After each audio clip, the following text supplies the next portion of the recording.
Hello. सत्साई भाई। सत्साई बहन जी, सत्साई। जय बंदी छोड़ की। जय बंदी छोड़ की। भगत जी थोड़ा हा मतलब समाधान सा करियो मेरा। मान ले के सुबह नित्य कर रही थी जी। जो वह उस दिन बताऊं थी ना, मान ले तो चोट लग रही थी। मखा मान ले मन यूं नहीं बताऊं थी, मखा न्यू तो वो आडे पा दिखे, वो बेबे जी से दिखे, बेबे की वो पानी कर रहे थे। हाँ हाँ हाँ हाँ। तो जैसे मालिक आगे और मालिक कह रहे हैं, बेटा देख मेरा क्या हाल कर रखा है इन। वो गज्जी मैं सारे नितनी रोई हूँ, बेटी मैं इन समझाता ही आऊ हूँ। अरे मेरी कति नहीं मानती, मैं क्या करूँ बेटी, मैं बहुत दुखी कर रखा हूँ इन्हें। मेरे पास गोडे तो तला तला देख के कर रखा मेरा इन्हें।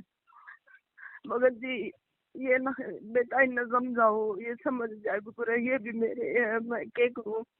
मगर जी कतिया तो मान ले ना बस बहुत बहुत रोई हूँ मगर जी मैं।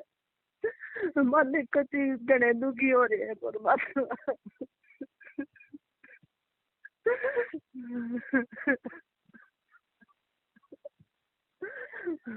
बेटा क्या करूँ मैं इन्हें छोड़ दूँ, जब मैं क्या ना छोड़ दूँ। आए बार में आए उसमें युग माऊँ और मेरी ये लाए गए आए बार ये करे है।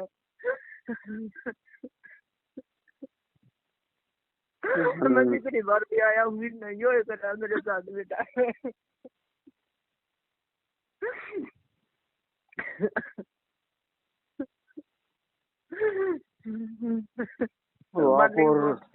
आप और हम भी बहन जी क्या कर सकते हैं। जितनी हमारी बस में था उतना तो देखो, रात दिन हम लोग दौड़ रहे हैं, भाग रहे हैं, इनकी मार खा रहे हैं, इनकी गालियां खा रहे हैं, इनको समझा रहे हैं, फिर भी ये नहीं मान रहे, तो क्या करें। भगता के ना लगते ये मेरे लग गए सारे मालिक बोले हाजिर है। तो ये तो बहन जी भगत पीटता है तो भगवान ही पीटता है। चोट तो माँ बाप को ही लगती है ना। मालिक सारे मेरे लग गए बेटा।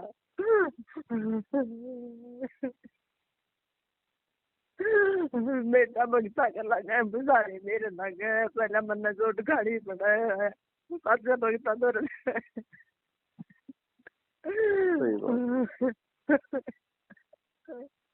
देखो बहन, क्या पता परमात्मा ये दया करें, अब क्या करें, हम इससे ज्यादा हम भी क्या कर सकते हैं।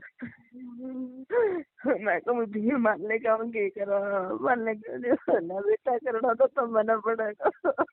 जो बोले मानने का सही बेटा बात मेरे है। को तो ना समझते मैंने कोशिश करके देखती। मैं रो हूँ बेटा, मैं बहुत दुखी हूँ।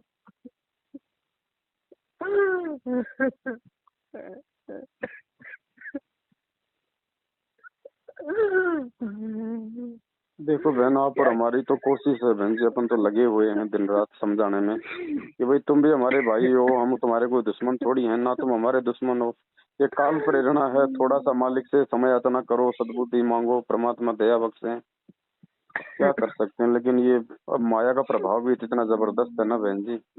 मैंने सोचा ये माया में चेक लेंगे, ये ना चेक के मैंने बताई चेक का माया दी, इन माया मांगी थी मैंने चेक का माया दी, ये ना चेक के। परमात्मा से तो जो जैसा मांगेगा वैसा देगा परमात्मा। तो धन मांगोगे धन देगा, भक्ति मांगोगे भक्ति देगा। अब हम सत्य हुक्म है भाई। इतने ना सुधरते ये मारने के नदी गया ना रंगाई तेरे बच्चे को समझा दे, मैं क्यों कर समझा दू मारने के, मैं तो जा भी नहीं सकती, तेरा तो वो कर दिया इतना, मैं कहीं नहीं जा सकती मारने के। आप करोगे तो मारने के दया करो मेरे मारने के।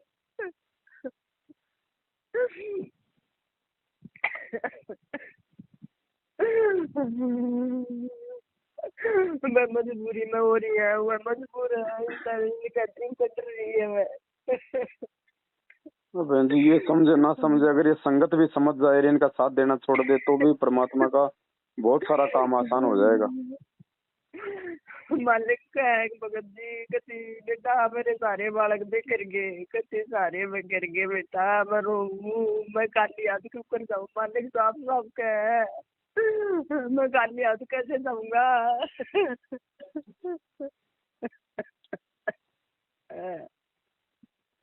सही बात है।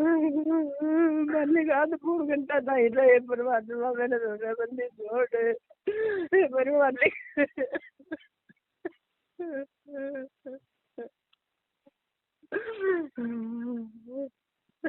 तो बहन जी हम भी मजबूर हैं, क्या कर सकते हैं बताओ। अभी अगर इनके सामने जाएं तो ये मारने को नहीं तैयार जा खड़े सकते, हैं। नहीं जा सकते हाँ, भगत जी। मालिक ने वो देखा दिया नहीं बोला बेटा कति मार देंगे, ये राक्षस स्वभाव के हो चुके हैं।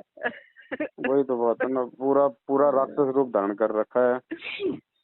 अब हमारे पास तो केवल एक भाई एक ही तरीका है मालिक की दया से भाई, हम तो इनको वीडियो बना बना के भाई हम लोग संगत को समझा सकते हैं।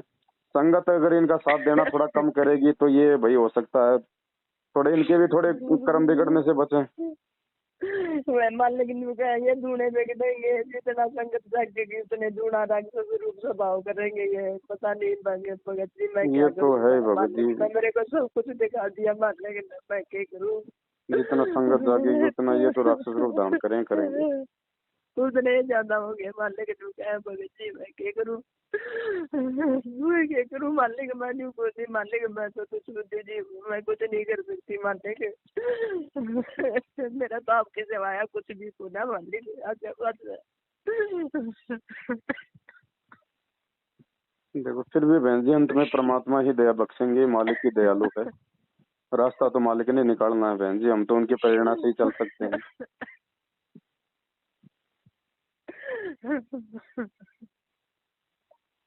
सही बात, दुखी तो बहुत कर लिया परमात्मा को। बहुत ज्यादा दुखी हो रहे हैं भगत जी, कहती बहुत ज्यादा। आजकल हर भगत को परमात्मा यही कहते हैं बहन जी कि बेटा मैं बहुत दुखी हूँ, बहुत परेशान हूँ मैं।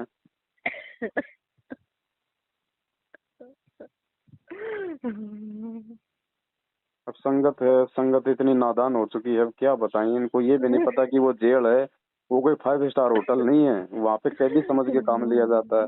भगवान नहीं समझा जा रहा वहाँ गुरु जी को। वहाँ नहीं मालिक, मालिक के साथ बहुत बुरा बर्ताव हो रहा है भगत जी। जेल है बहन जी। वो दीपू भगत जी ने बताया ना भाई, गुरु जी को गैंगस्टरों के साथ में रखा जाता है। बताओ छोटे मोटे जो अपराधी होते हैं वो भी थप्पड़ मार देते हैं गुरु जी को।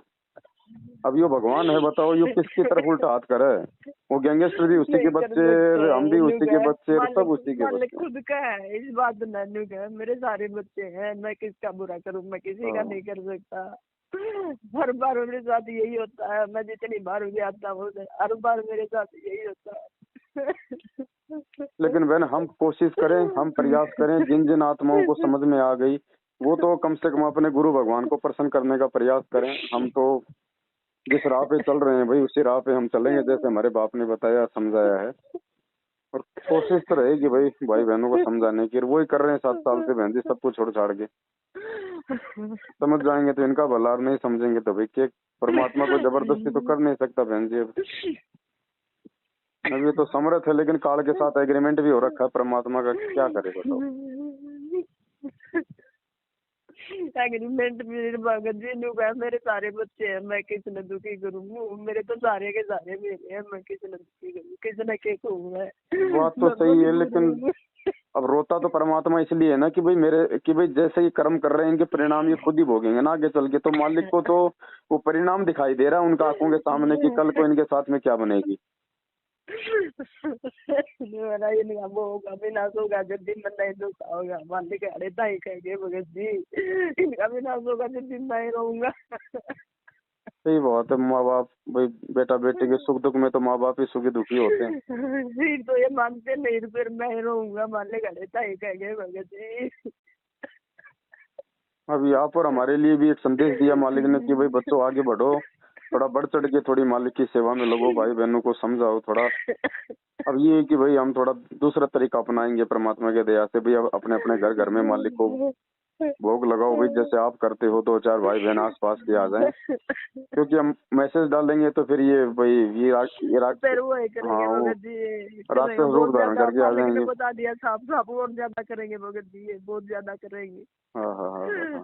और ज्यादा करेंगे मालिक, चलो मालिक ने बता दी भगत जी। गुरु जी से सद्बुद्धि मांगेंगे, परमात्मा हमें आगे बढ़ने की कोई सद्बुद्धि दो, कोई प्रेरणा दो मालिक, ताकि आपका काम थोड़ा और आसान हो। परमात्मा दया करेंगे बहन जी। अब विनाश तो बहन जी आंखों के सामने दिखाई दे रहा है ना परमात्मा को कि भाई कल को क्या होगा। और समय ज्यादा बच नहीं रहा बहन जी, ये 2-2.5 साल का समय है। इस 2-2.5 साल में वो घोर 2-2.5 साल भी नहीं है भगत जी, मालिक हाँ ने जो 2-2.5 साल बहुत में नहीं। जल्दी उड़ा रहा है, बहुत सही जल्दी बात। उड़ा रहा फिर ये चिल्लाएंगे ऊपर हाथ खड़े करके, तब ये क्या करेगा बताओ। जब आज वो अपने बच्चों को सामने खड़ा करके संदेश दे रहा है, समझा रहा है, फिर लोग नहीं मान रहे। कल को फिर ये रोएंगे, ये चिल्लाएंगे, फिर ये कुछ नहीं करेगा।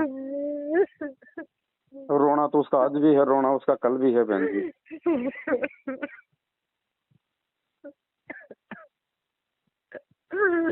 कोई नहीं बहन जी, क्या कर सकें अब। बहुत देर तक रहे भगत जी, इतनी में मालिक।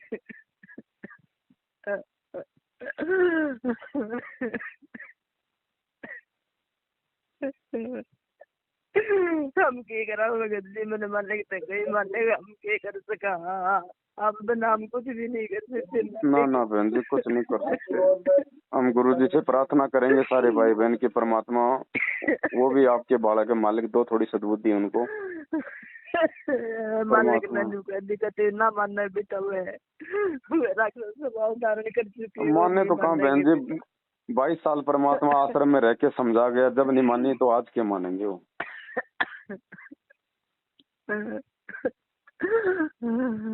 ये संगत का है, संगत मान जाए तो भी वही इनका भला।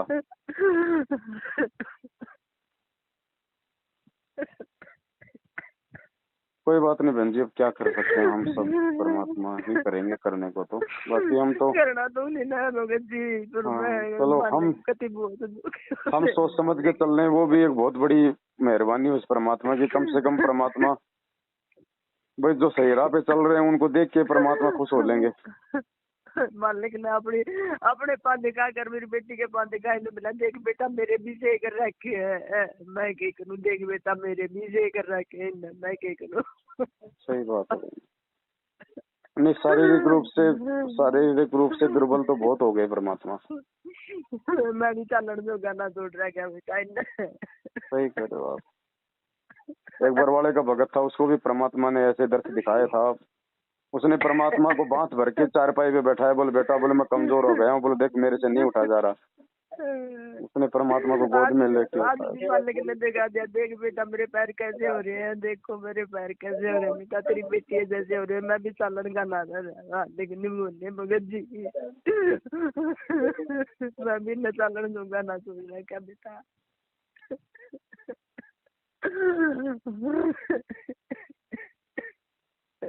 देखो बहन, कोशिश तो कर ही रहे हैं भाई बहनों को समझाने का। अगर समय रहते समझ जाएंगे, साथ संगति से जुड़ जाएंगे तो इनका भला, नहीं तो भाई वो तो अंत तो बुरा है ही है बहन। अब आज लोगों को मजाक लग रहा है हमारी बातें, हमारे संदेश, ये साथ संगतियां, कल को फिर समय नहीं रहेगा इनके पास फिर।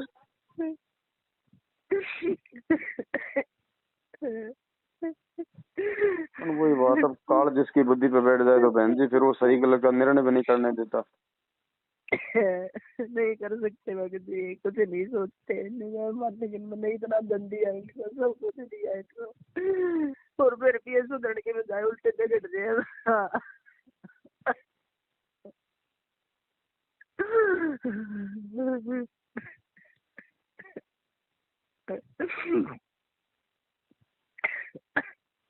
चलो बहन, करो मालिक से प्रार्थना करो कि परमात्मा आप ही रास्ता निकालोगे, मालिक आप ही सद्बुद्धि दोगे। और जीव कितना प्रयास कर सकता है बहन जी, हमारी भी एक औकात है, एक लिमिट है। करना धरना तो परमात्मा नहीं, करना तो मालिक नहीं है। बाकी भाई ये है कि भाई हम परमात्मा का वचन नहीं तोड़ेंगे हर स्थिति में। चाहिए हमारे को लठ मारो, चाहे गाड़ी निकालो, चाहिए पुलिस प्रशासन का सहारा लो, चाहिए किसी का सहारा लो, हमने परमात्मा का वचन नहीं तोड़ना। हमने इनको उल्टा जवाब नहीं देना बिल्कुल भी।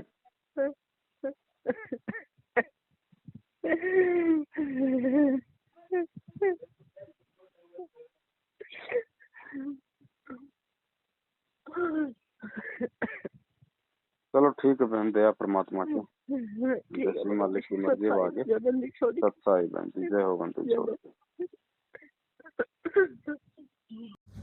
ये आश्रम नहीं है, ये रंडी खाने पुण्यात्माओं। मैं तुम्हें आज बता रहा हूँ, ये वैश्यावर्ती के अड्डे हैं। इन्होंने बरवाड़ा आश्रम को वैश्यावर्ती का अड्डा बना दिया था। ये क्यों नहीं देते हमें गुरुजी के वो जो है बयानों की कॉपी क्यों नहीं देते? 7 साल हो गई, क्या हमारा बाप नहीं है? हम चिल्ला चिल्ला के मर गए कि हमें हमारे पिताजी के बयानों की कॉपी दो। उन्होंने किसके खिलाफ बयान दिए, क्यों नहीं देते? क्योंकि गुरुजी ने इस मैनेजमेंट के खिलाफ ही बयान दे रखे हैं। स्पष्ट कह रखा गुरुजी ने कि आश्रम में कुक्रम होते थे, लेकिन मैंने नहीं किए, इन सेवादारों ने और समिति वालों ने किए। तुम्हें अखबार की कटिंग भी भेजी जा चुकी है। अगर ये पाक साफ है तो गुरुजी के बयानों को संगत में सार्वजनिक क्यों नहीं करते? 7 साल हो गए इनको। सबसे बड़े दोषी ये हैं, आर्य समाज दोषी नहीं है। सबसे बड़ा दोषी, सबसे बड़ा आर्य समाज ये सतलोक आश्रम मैनेजमेंट हरियाणा है। उसका कुछ अंश मात्र आज ये भाई आपको बताएगा। पुण्यात्माओं, समय रहते आंख खोल लेना, वरना दुर्गति तुम्हारी भी तैयार है। परमात्मा यही देख रहा है कि क्या कर रहे हैं। इतना ज्ञान लेने के बाद में डर, भय, चापलूसी में जी रहे हैं, या मेरे सत्सेवक बच्चों के साथ मिलकर सच्चाई का प्रचार कर रहे हैं। आगे आपको भगत जी बताएंगे, ध्यान से सुनना। सत साहेब बंदी छोड़ सतगुरुदेव रामपाल जी भगवान की जय हो। भक्तों को रिकॉर्ड हो जाएगी क्या? थोड़ा मालिक दया करे। रिकॉर्ड हो जाएगी, रिकॉर्ड हो जाएगी, धीरे बोल रहे हैं। हाँ, रिकॉर्ड तो हो जाएगी। बाकी थोड़ा भगत जी अगर प्रयास करें ऊंचा बोलने का तो थोड़ा आप भी आ जाओ ना, आप भी आ जाओ थोड़ा नजदीक। ले लो चेयर, ले लो जरा। मैं नीचे बैठ जाता। हाँ हाँ हाँ, आराम से। हाँ बिल्कुल सही। थोड़ा बोलो। हाँ तुमको भी सुनाई देगा थोड़ा। भक्तों, मैं आपका भगत भाई दीपक उर्फ दीपू, गांव 7 रोड, जो 2015 में गुरुजियों ने जेल से ही शरण में लिया था और संगत में आते ही जेलर शमशेर सिंह दहिया के खिलाफ गुरुजियों की सेवा बताकर एक इंटरव्यू जो जेलर के खिलाफ दिया था, मैं वही आपका भाई दीपू हूँ। भक्तों, मैं अभी बरवाला आश्रम से प्रेजेंट सेवादार था, इसमें भिवानी आश्रम में प्रेजेंट सेवादार था। और भक्तों, अभी मेरी 5 या 6 महीने से 9 एंट्री और कुछ ठग्गा बग्गी के इन्होंने पीले पेज निकाले हैं, जो सरासर गलत हैं। मैंने कभी भी किसी भगत भाई से या किसी जगत वाले से 10 रुपये भी झूठ बोल के अगर लिए हैं तो मैं उस बात का गुनहगार हूँ। और भक्तों, परमात्मा भी कहते हैं मदद तो जगत वालों की भी की जाती है, लेकिन मदद करना क्या कोई ठग्गा बग्गी में आता है? या मेरे खिलाफ कोई किसी भगत भाई ने कोई FIR की है या किसी जगत वाले ने की है, जो इन्होंने मेरे ऊपर इतना बड़े आरोप लगाए हैं? आरोपी ये खुद है। मैं इनकी आश्रमों की अंदर की सारी सच्चाइयाँ जान रहा था। कुछ भक्तों ने मेरे को बताया था, दीपू ऐसे ऐसे आश्रम के अंदर होता है। इनका जेल में भी मैंने व्यवहार देखा था, आश्रमों के अंदर मैंने देखा एक से बढ़कर एक झूठे अंदर है। बड़े से बड़े जो जिम्मेवार भगत हैं वो नाम नंबर 1 तो धर्मपाल, जो महेंद्र भगोड़ेकर चौधरी है, जो समधी है, वो 1 नंबर का घटिया और झूठा व्यक्ति है, जो अपनी जाति और पद का जो भक्तों के ऊपर दबाव बनाता है और गाली गलौज करता है। और उसके साथ वाले भगत जो भक्तों को परेशान करते हैं, गरीब तबके के भक्तों को परेशान किया जाता है। पैसे वाले वहाँ ठीक ठाक रह जाते हैं, अच्छी जगह बैठाते हैं। वहाँ भी भेदभाव मिला है, जैसे डेरा सच्चा सौदा में भेदभाव किया जाता है, वैसे ही भिवानी आश्रम में ये सतलोक आश्रम मैनेजमेंट ये भी करती है। भक्तों, जागो और सच्चाई से जुड़ो। परमात्मा की दया से मेरे ऊपर भी दया की है गुरुजियों ने। और भक्तों, इन्होंने जो बलवान मास्टर जी है, बालक गांव से है भगत, उन्होंने मेरे को बोला, दीपू आश्रम के अंदर चौधरी मत बन। दीपू तेरे अभी पिंडिया पर लठ भी नहीं लागे हैं, तेरा लठ भी लागे जाएंगे। तू भगत भी कच्चा है और तू जेल वाला दीपू है, ये भी अपनी मैं करना छोड़ दे। क्या भक्तों, एक भगत भाई किसी भगत को कच्चा या पक्का बता सकता है? ये तो भगवान ही बता सकता है। लेकिन इन लोगों ने भक्तों मेरे साथ बहुत ज़्यादा जाति और अन्याय की है। मेरी भगतमती भी वहाँ भिवानी आश्रम में आई थी उसके साथ भी इन्होंने गलत तरीके से बोलचाल करनी शुरू कर दी थी, जिसका मैंने विरोध किया था। माँ भगत जी, मैं दूध का जला हुआ हूँ और लस्सी को भी फूंक फूंक के पीता हूँ, आप मेरे बच्चों से दूर रहना। मैंने इनको बहुत कहा भगत जी, लेकिन भक्तों मैं इनकी ये सच्चाइयाँ जानता था, बहुत सारी सच्चाइयाँ जानता था, लेकिन मैंने यही सोचा कि मैं अब ये बताऊँ तो बताऊँ किसको। जब गुरुजियों का एक पीला पर्चा आया था, मंजू मेरी शरीर की बेटी है और मंजू मेरी वकील भी है, अगर किसी भगत को कोई शंका है या कुछ बात करनी है तो आप मंजू से कर सकते हैं। मैंने मेरी बहन मंजू से कुछ फ़ोन पे बातें की है, जिसकी मेरे पास ऑडियो भी है, लेकिन मेरी बहन मंजू ने पहले मेरे को आश्वासन दिया झूठा। वो बोल रही थी कि भाई दीपू, जो भी बात है वो मेरे को सच सच बता, मैं आपकी प्रार्थना गुरुदेव के पास भेजूंगी। उसने मेरे को कहा था मैं आपके साथ गर्दन उतरवाने के लिए तैयार हूँ, बीच मैदान में आऊँगी, मेरे भाई तू है, जो भी सच्ची बात मेरे को बता। मैंने जो भी सच्ची बात थी मैंने मेरी मंजू दीदी को बताई, लेकिन मंजू दीदी मेरे को इन मैनेजमेंट वालों के, इन सांपों के बीच में अकेला छोड़कर, और मेरा फ़ोन भी उठाना उसने बंद कर दिया, जिससे ये लोग चिढ़ गए हैं। चिढ़ने के बाद में इन लोगों ने मेरी मर्डर की प्लानिंग भी बना दी है।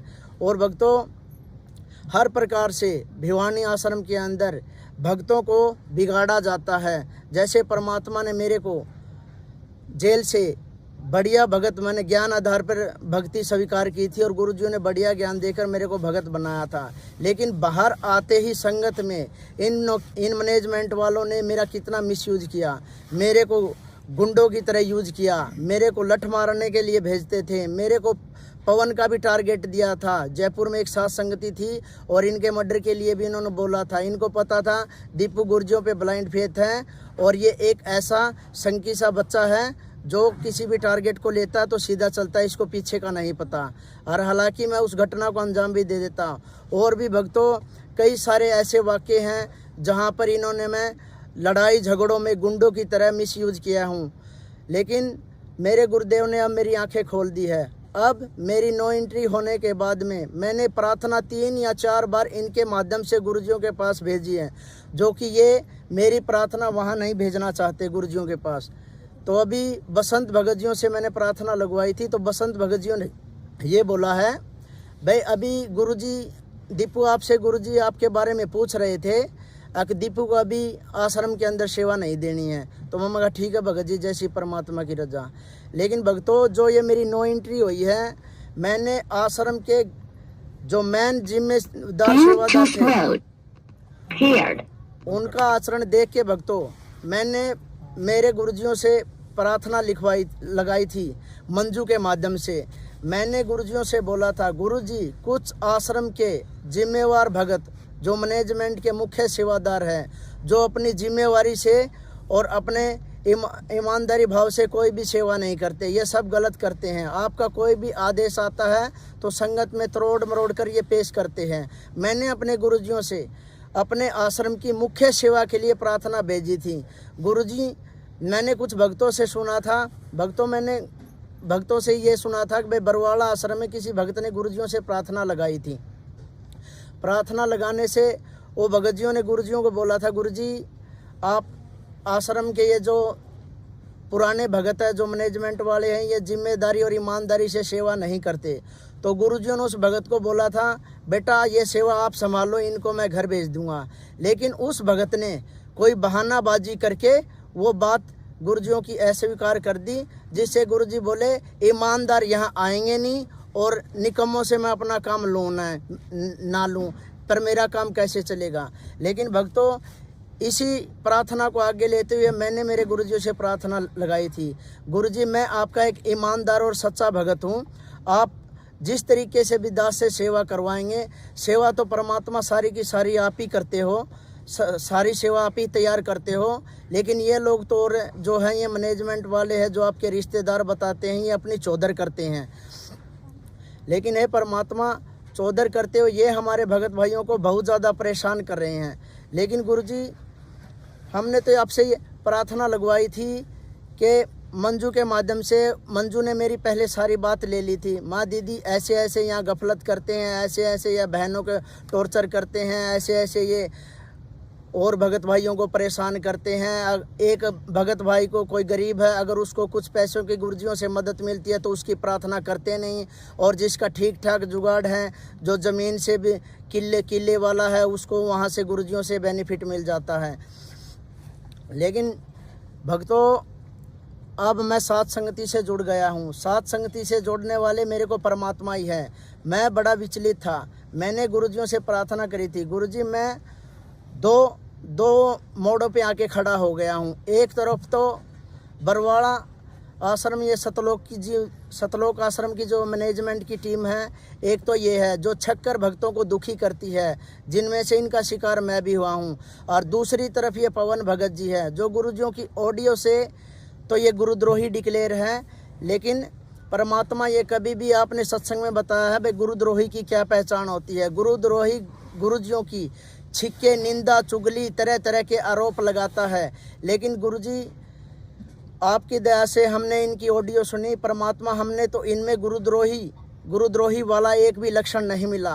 हे परमात्मा, हमने जब आपका ज्ञान सुना था, गुरुजियों का ज्ञान सुना था, तब और जो जगत वाले लोग थे, जब गुरुजियों को वो देशद्रोही कह रहे थे, जब हमने देशद्रोही के सत्संग सुने तो वो देशद्रोही भगवान निकला। अब हमने गुरुद्रोही की ऑडियो सुनी तो गुरुद्रोही एक भगत निकला, वो बिल्कुल सच्चा है, साफ है, पाक है, कोई दिक्कत वाली बात नहीं है। भक्तों, मैनेजमेंट वाले ज़बरदस्ती इनके पीछे पड़े हैं, ऐसी कोई बात नहीं है पवन भगत में। और पवन भगत ने तो उनकी ऑडियो निकाल रखी है, मैनेजमेंट वाले तो मेरे भी पीछे पड़े हैं भाई इनका मर्डर करवा दें, हैं, क्योंकि मैं इनकी सच्चाई जानता हूँ। आज तक जिन भी भक्तों ने इनकी सच्चाई जानी है, उन्हीं भक्तों के इन्होंने पीले पर्चे निकाले हैं और लठ भी मार देते हैं, ये पीछे पड़ लेते हैं, उसका हर तरह से जीना हराम कर देते हैं। भक्तों, अब भी मालिक की दया से संभल जाओ, ज्ञान को आधार बनाओ। पवन भगत जी जो कह रहे हैं वो सब ठीक कह रहे हैं। भक्तों, गुरुजियों के साथ में ऐसे ऐसे वाक़े हुए हैं, जो बरवाला कांड के बाद, जो बरवाला थाने में मेरे सतकबीर गैरेज के ऊपर एक प्रिंसिपल गाड़ी की सर्विस करवाने आया था, तो वो भगत जगत था, वो बता रहा था भाई गैरेज के अंदर मैंने गुरुजियों के चित्र लगा रखे थे। वो चित्रों को देख के ये बोला, भले अरे मूर्खो, अब भी तुम इसको मानते हो? मैं कहा मानते नहीं है जी, ये हमारा भगवान है। तो उन्होंने बोला भगवान है? भले तुम कम पढ़े लिखे हो, अभी तुम्हारी बुद्धि है ना, विचार नहीं कर पाती, ये क्या है? भले इस भगवान, हाँ, भले इसको भगवान को मैं भी चेक करने के लिए गया था उसमें बरवाड़ा थाना में। भले हमारा दोस्त था एक प्रदीप जमोड़ी, गैंगस्टर है जो सुना है, उसका बाप है ओम प्रकाश, भले वो मेरा अच्छा मित्र है। और उसका मित्र एक डीएसपी था, जो शेखपुरे का वो जो डीएसपी था जिसने सुसाइड कर ली, वो उसका मित्र था भगवान दास। तो उसने उनको बताया भाई वो मेरे को बता रहे थे कि भाई अगर आपके गुरुजी अगर भगवान होते, कोई चमत्कार दिखाते, तो मैं उनकी परीक्षा लेके मैं उनका शिष्य बनने गया था। तो वो बोले ओम प्रकाश मेरे दोस्त ने मेरे को बुलाया, बोले आजा, जो वो रामपाल अपने आप को भगवान कहता था, वो अपने दोस्त की कस्टडी में है और फिलहाल बरवाड़ा थाना में है, आज उससे चल के बात करते हैं, आज भगवान से तेरे को मिलाते हैं। तो वो प्रिंसिपल बताया था, मैं गया था गुरुजियों को चेक करने, भाई तेरे को भगवान हो गए तो मैं वहाँ नाम दीक्षा ले लूँगा। तो बोले हम दोनों वहाँ अपने मित्र के पास पहुँचे, भगवान दास डीएसपी के पास। डीएसपी भगवान दास के पास जाते ही उन्होंने बोला भाई मिलवा उस रामपाल भगवान से। तो डीएसपी भगवान दास उनको वहाँ लोकत में ले गए गुरुजियों के पास में, और जाकर गुरुजी से बोले भाई ये रामपाल पूछ लो भगवान है कि नहीं है। तो उस भगवान दास डीएसपी ने ऐसे डंडा लेके और गुरुजियों की ऐसी ठोड़ी के नीचे मार रहा था, ऐसे खींच के, बोले बता भगवान है। लेकिन गुरुजी ने इतने हाथ जोड़ के ऐसे नहीं बोले, नहीं मैं कुछ नहीं हूँ। ऐसे अत्याचार हुए। फिर मेरे को भी थोड़ी सी चिड़सी हुई भाई, मेरे गुरुजियों के साथ में इनने अत्याचार ऐसे किए भाई, ऐसे गुरुजियों को मारा।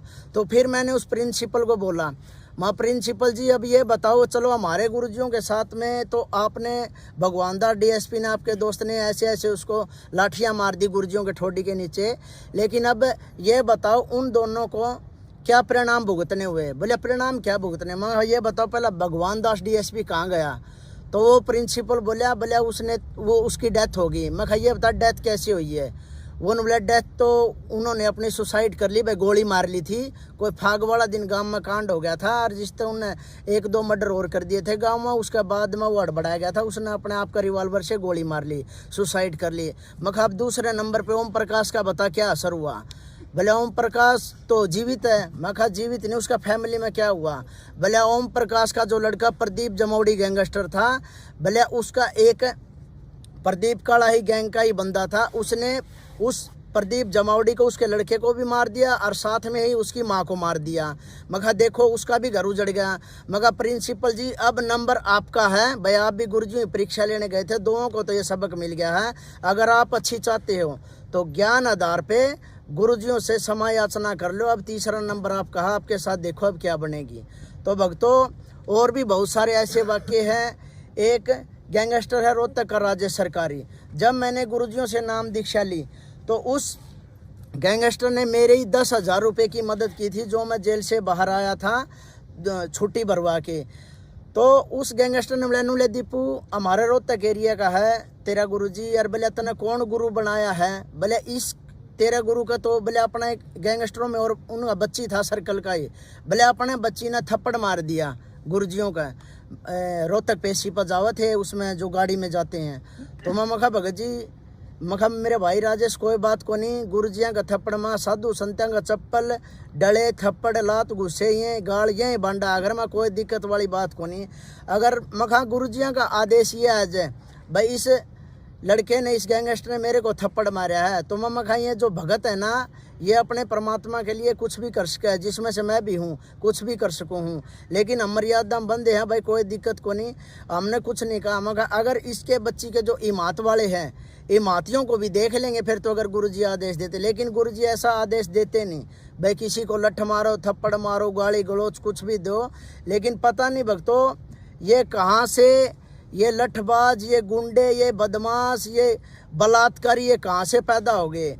जो गुरुजियों के मर्यादा में रहते हैं इनकी नज़र में वो तो भगत है ही नहीं। जो बलात्कार कर देता है वो भी भगत, डकैती मार देता है वो भी भगत, लठ मारता है वो भी भगत, बरवाड़ा कांड में बम फेंकने वाले भी भगत, 20-20 रुपए के काले कपड़े बांध के सर में वहाँ बरवाड़ा कांड में जो अत्याचार कर रहे थे वो भी भगत, सारे ही भगत हैं। लेकिन जो मर्यादा में रहते हैं गुरुजियों के वो भगत क्यों नहीं है?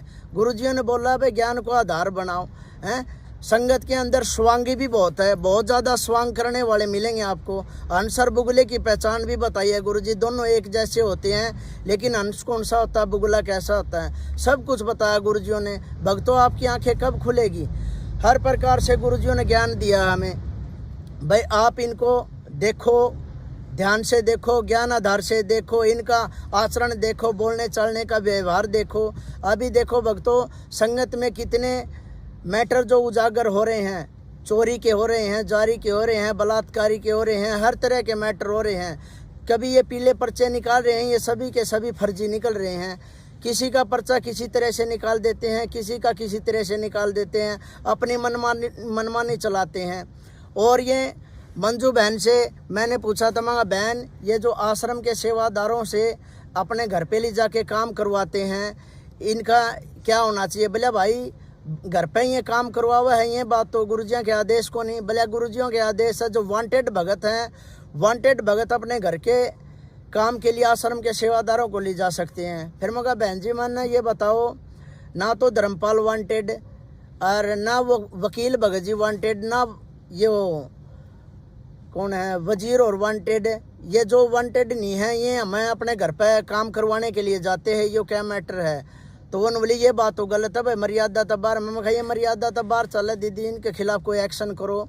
लेकिन एक्शन कोई कुछ नहीं लेता, सभी एक ही थाली के चट्टे बट्टे हैं, क्योंकि सभी वहाँ पर आश्रम में इन्होंने अपने अपने आश्रम बांट रखे हैं, अपने अपने आश्रम बांट के, और ये जो भी दान धर्म का पैसा आता है ये अपने हिसाब से डिवाइड करते हैं, अपने गुंडे बदमाशों को पालते हैं। अपने भक्तों जो इनके चमचे होते हैं, जो भक्तों के भगत होते हैं, उन्हीं की देख रेख ये करते हैं उन पैसों से। और हर तरह से ये मान ले जो भगत मर्यादा में रहता है उसको बिल्कुल टॉर्चर करते हैं। जेल सेवादार जो भगत बोले जाते हैं, कुछ भगत भाई वहीं आश्रम में हैं जिन्होंने मेरे को भी बताया था, दीपू आश्रम में ऐसे ऐसे अत्याचार हो रहे हैं। उन्होंने भी मेरे को अपनी सारी सारी की सारी जो कमज़ोर बातें थी आश्रम के अंदर की, क्या क्या घटियापन करते थे, क्या क्या नहीं करते थे, उन्होंने सारी बताई। तो उन्होंने मेरे को बोला फिर मैं स्टैंड लूँगा तो क्या होगा। उन्होंने बताया था अगर आप स्टैंड लोगे तो आपके पीछे कोई नहीं खड़ा होगा, सिर्फ गुरुजी आपके साथ होंगे, क्योंकि ये डंडे भी मारेंगे, नो एंट्री भी करेंगे, आपको गुरुद्रोही भी बनाएंगे, आपको हर तरह से परेशान करेंगे। मामा कोई नहीं, अगर मेरे भगत भाइयों को फ़ायदा होता है तो मैं ये कुर्बानी देने के लिए तैयार हूँ। तो फिर मैंने जो प्रार्थना लगाई थी उसका परिणाम यह निकला था। प्रार्थना पहले तो मेरी ये थी, मैंने अपने गुरुजी देव से अपने मिशन की सबसे मुख्य सेवा मांगी थी, जो वो महेंद्र भगोड़े के पास जो सेवा है वो सेवा दास ने गुरुजियों से मांगी थी, जो प्रार्थना में लिखी थी। भाई मेरे को आश्रम की मुख्य सेवा चाहिए, यहाँ के मुख्य सेवादार जिम्मेदार ईमानदारी से सेवा नहीं करते और ये बहुत ज़्यादा गफलत करते हैं। तो इसी के दौरान महेंद्र भगोड़े ने मेरे साथ चालबाजी और ये षड्यंत्र किया। प्रार्थना गुरुजियों के पास गई नहीं, उससे पहले बसंत भगत जियों का फ़ोन आया राजेश भंडारी के पास। राजेश भंडारी ने मेरे से बात करवाई, दीपू फ़ोन आया हिसार से किसी भगत का बात कर ले। मैंने बात की तो वो बसंत बोल रहा था। बसंत बोला दीपू तूने गुरुजियों से क्या प्रार्थना लगाई है, आपको एक बार बताऊं। मैं कहा प्रार्थना का लेखक ही मैं हूं, तो आप क्या बताओगे, आप मेरी प्रार्थना गुरुजियों के पास भेजोगे या नहीं भेजोगे। तो उसने कहा प्रार्थना तो आपकी भेज देंगे, लेकिन मैं आपको दीपू पहले ही सूचित कर रहा हूँ, जो सेवा आपको आश्रम में मिली है ना, आप उस सेवा से भी चले जाओगे। भक्तों ये बताओ गुरुजियों के पास गई नहीं है मेरी प्रार्थना। बसंत भगत जी ऐसे कैसे बोल सकते हैं, अकबर तेरे को जो सेवा मिली है उससे भी जाते रहोगे।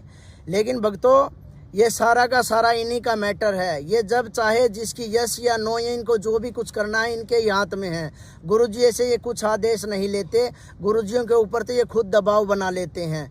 गुरुजियों से तो अगर गुरुजी को इनको आदेश भी देते हैं तो ये तरोड़ मरोड़ करके अपना आदेश चलाते हैं, गुरुजियों का आदेश आगे नहीं चलाते। जैसे किसी भगत ने बताई थी, एक विकास है सिंहपुरिया भगत, जेल में था साथ, जो इन भक्तों में से मेरे को सबसे ठीक लगता था। जो एक कोई भी बात होती थी तो वो साफ साफ बताता था, एक भगत को गुरुजियों के पाले में छोड़ता था।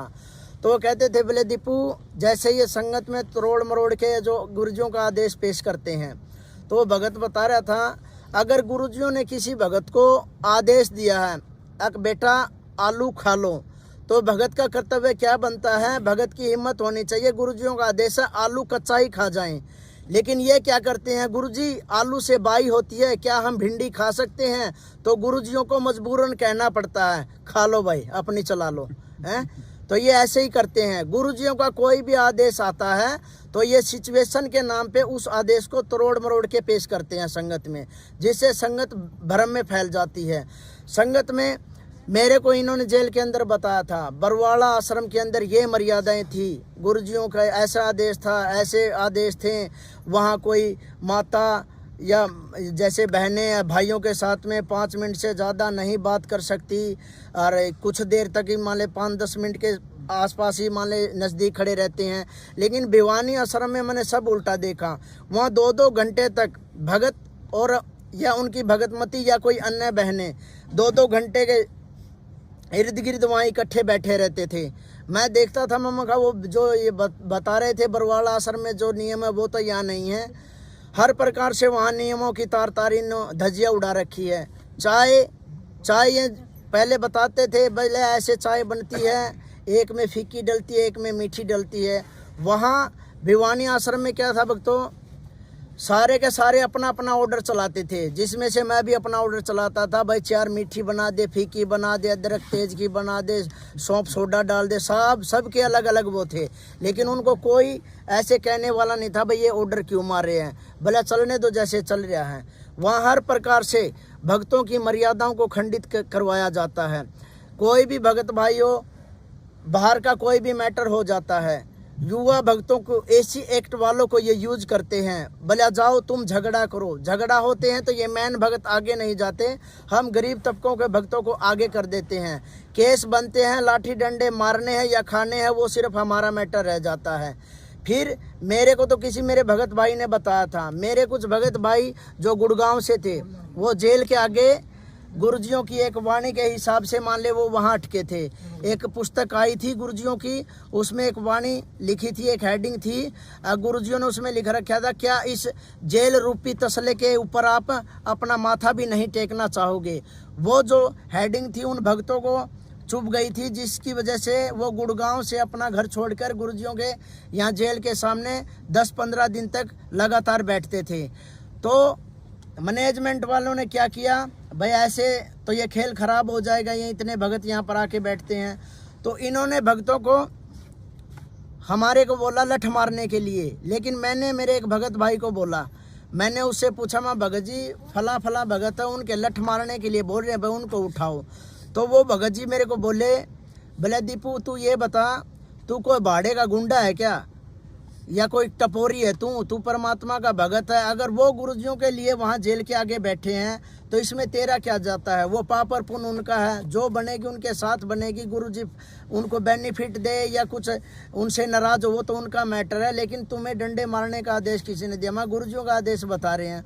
उस भगत ने बताया, गुरुजियों ने अगर किसी को डंडे मरवाने हैं क्या तो तुम्हारी जरूरत पड़ेगी क्या गुरुजियों को। मैं कहा ये बात भी ठीक है, भले अपनी आरामदारी थे गुंडिया की फीस तो हटा ले और गुरुजिया की आरामदारी तो तू अपना भक्ति कर ले। भले अगर तेरा नाम खंड हो गया तो उस भगत पर नू पूछ ले जो आदेश दे, क्या तू मेरा नाम जोड़ देगा।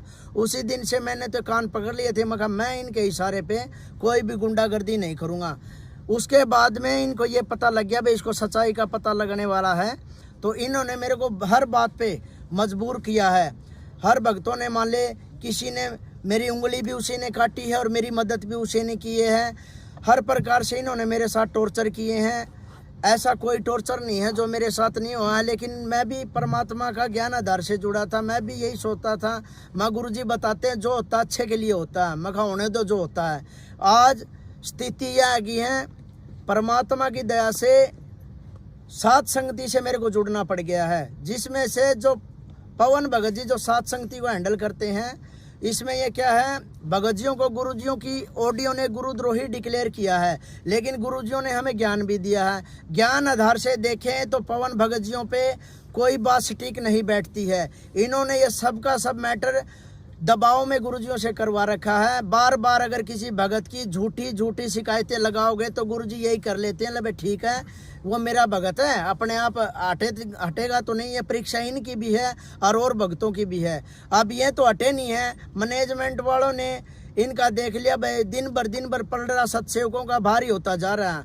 तो अब उन्होंने हर तरह से प्रयास कर रखे हैं, भाई सात संगतियों को कैसे रुकवा जाए, इन भक्तों को कैसे मारा जाए, कूटा जाए, कुछ भी किया जाए। ये गुंडे लोग मैनेजमेंट वाले अपना हर प्रयास कर रहे हैं सात संगति को रोकने का। मेरे को भी मारने का इन्होंने प्रयास कर रखा है, लेकिन परमात्मा की दया से मैं जब दो रास्तों के बीच में अटक गया था तो मैंने गुरुजियों से प्रार्थना की थी, माँ गुरुजी मेरे को कोई एक रास्ता दिखा दो भाई, जिससे मैं भी अपनी भक्ति अपनी सुचारू रखूं। मैनेजमेंट वालों ने मेरे पीले पर्चे निकाल दिए। हरियाणा में जैसे जाट खाप ये पंचायतें होती हैं, जैसे किसी का गांव से हुक्का पानी बंद कर देते हैं, इन मैनेजमेंट वालों ने इसी तरीके से मेरा भी संगत में हुक्का पानी बंद कर दिया। दीपू को कोई भी अपने घर में नहीं आने देगा, ना दीपू से किसी प्रकार का कोई भी संपर्क नहीं रखेगा। अगर कोई उससे संपर्क रखेगा तो उसका नाम खंड हो जाएगा। देखो भक्तों, मैंने इसे क्या गुनाह कर दिया भाई, क्यों नाम खंड हो जाएगा। अगर मेरी 26 जनवरी को 9 एंट्री हुई थी, एक मेरे रिश्तेदार है जो अमरजीत है, जो बडाला से है, वो गुरुजियों का शिष्य है, उस भगत ने मेरे साथ फोटो खिंचवा लिया था।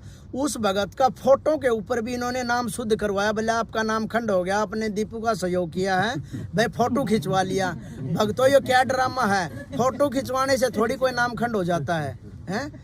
अब देखो इनकी ये क्या राजनीति है, कभी वोट के नाम पे ये खुद ही लोग तो बता रहे थे हमारे गुरुजी वोट बैंक की राजनीति से बहुत दूर है, ऐसे ऐसे राजाओं ने भक्ति के लिए राह छोड़ दिए हैं, फिर ये क्यों बीजेपी के कभी कांग्रेस के क्यों वोट डलवाते हैं। इन्होंने खुद मेरे को बोला है, दीपू नहीं वोट के चक्करों में नहीं रहना है। अब ये वोट भी डलवा रहे हैं, कभी दाने मांग रहे हैं, कभी कुछ मांग रहे हैं, सब कुछ ये कर रहे हैं। इनका पता नहीं अब क्या होगा क्या नहीं। लेकिन भक्तों मैं तो ये कह रहा हूँ, ज्ञान आधार से पवन भाई के वीडियो देखो और साथ संगति से जुड़ने की कोशिश करो। जैसा भी हो भाई, जैसा आपको सत्य लगे, सत्य की पहचान करो। साथ संगति से जुड़ो भक्तों। साथ संगति से जुड़ोगे तो हम सतलोक के लिए, परमात्मा के लिए घूम रहे हैं, या इन मैनेजमेंट वालों से बेनिफिट। मैनेजमेंट से जो भी भगत जुड़ा है, अपनी अपनी स्थिति अपने अंदर जाके देख लो, तुम्हारे घरों में कितने बेनिफिट है, कितने नुकसान है। कुछ भी नहीं है। हर भगत, मेरी हर भगत से बातें देख होती थी, हर भगत मैनेजमेंट के खिलाफ है, लेकिन वो नीचे ही नीचे है, क्योंकि ये पहले उसको काना कर देते हैं, उसको बोलने के लिए छोड़ते नहीं हैं। या तो वो भ्रष्ट होता है, या किसी माता या बहन के साथ में उसके गलत संपर्क मिलते हैं। हर प्रकार से युवा भक्तों का देख लो क्या हाल बनवा रखा है इन्होंने, वहाँ जैसे बहनें आती हैं, जो लड़कियाँ आती हैं, जो जिनसे पहन के आती है, जो वहाँ के युवा सेवादार हैं, आपसी में पर्ची पकड़ा देते हैं, चैटिंग चालू कर लेते हैं, कुछ ही दिनों में वो रमैनी कर लेते हैं। जो घर वालों को रिश्ता पसंद नहीं होता, कुछ ही दिनों में उनकी रमैनियाँ बिखर जाती हैं। अभी देख लो भक्तों कितनी रमैनियाँ हैं, जो भगत भाई झूठ बोल बोल के और रमैनियाँ कर लेते हैं, और वो बहनें अपने घरों पर बैठी हैं। वो भगत भाई ऐसे परेशान हुए घूम रहे हैं। लेकिन ये कौन करवा रहा है? ये मैनेजमेंट वाले करवा रहे हैं, ये सब का सब। इन्होंने ये ड्रामा रच रखा है। अब भक्तों संभलने का मौका है। परमात्मा ने मेरे ऊपर दया की है। भक्तों आप भी है ना, साथ संगति से जुड़ने की कोशिश करो। साथ संगति वाले जितने भी भाई बहन हैं, ज्ञान आधार पे मेरे को बहुत अच्छे लगते हैं। जैसे शुरू में जब मैं गुरुजियों का ज्ञान सुन के जेल से बाहर आया था, तो मुझे किसी भी भगत में दोष दिखाई नहीं दे रहा था। मेरे को ये देखता था भाई दीपू सारे ही तेरे जैसे हैं। फिर दिन भर दिन भी इनके जैसे गुना ये उजागर होते गए, इनके ये जो कांड उजागर होते गए। कैसे ये भगत तारीखों पे आते हैं, ये मर जाते हैं, ये फांसी खा जाते हैं, ये कुछ भी कर जाते हैं। इनका सारा मैंने ड्रामा देखा। सार नाम, तीसरा मंत्र, चौथा मंत्र लिया हुआ भगत भी इतनी घटिया से घटिया हरकत करता है। और हम भगत लोगों को बोलते हैं, अगर हमारी गलती से भी किसी भगत भाई की पवन से अगर बात हो जाती है फ़ोन पे, तो ये हमें कहते हैं आपका नाम खंड हो गया है। मैनेजमेंट वाले इतने मुख्य सेवादार कितने हैं जो पवन के साथ 1-1 घंटा बात की हुई है, क्या उनके नाम खंड नहीं होते? हमें बेवकूफ़ बना रहे हैं ये लोग।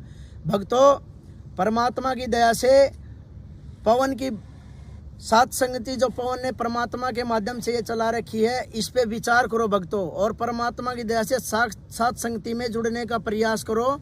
और भक्तों सच्चाई से रूबरू हो। सतलोक आश्रम मैनेजमेंट जो अपना रवैया जो भक्तों में अपना रहे हैं ना, ये बहुत ही गलत है। और ये आगे जाके आप भी देख लियो, आज हमारे साथ गलत हो रहा है, कल आपके साथ भी होगा। होगा कब? जिस दिन आप परमात्मा की तरह सत्य के लिए आवाज़ उठाओगे, उसी दिन देख लियो आपको क्या इनाम मिलेगा। इनाम सत्य के लिए तो हमारे गुरुजी जेल में बैठे हैं, और सत्य के लिए हम ही चल रहे हैं, और सत्य के लिए चल रहे हैं। मैंने भी अब सत्य के लिए आवाज़ उठाई थी। मेरे को 15,000 रुपये आश्रम में सेवा मिल रही थी, खाना पीना मेरा फ्री था। मैं मान ले संगत में, आश्रम में मान ले 40,000 के करीब वहाँ मेरा खर्चा था मान लो। अब ये देखो मेरे बच्चे भी वहाँ रह रहे थे। अब ये देखो भक्तों ने मेरे को बताया कि दीपू ये सब गलत कर रहे हैं, तो मैंने यही कहा था भाई मैं तो स्टैंड ले लूँगा, गलत कर रहे हैं, मैंने कोई दिक्कत वाली बात को नहीं। मैं 15,000 की या नौकरी भी छोड़ दूंगा जो यहाँ सेवा मिली है, और आगे बताओ क्या है। नुबला देख ले ये मैटर उन्होंने सारी बताई। हर भगत ने अपनी अपनी कहानी बताई। एक वहाँ कल्लू भगत था।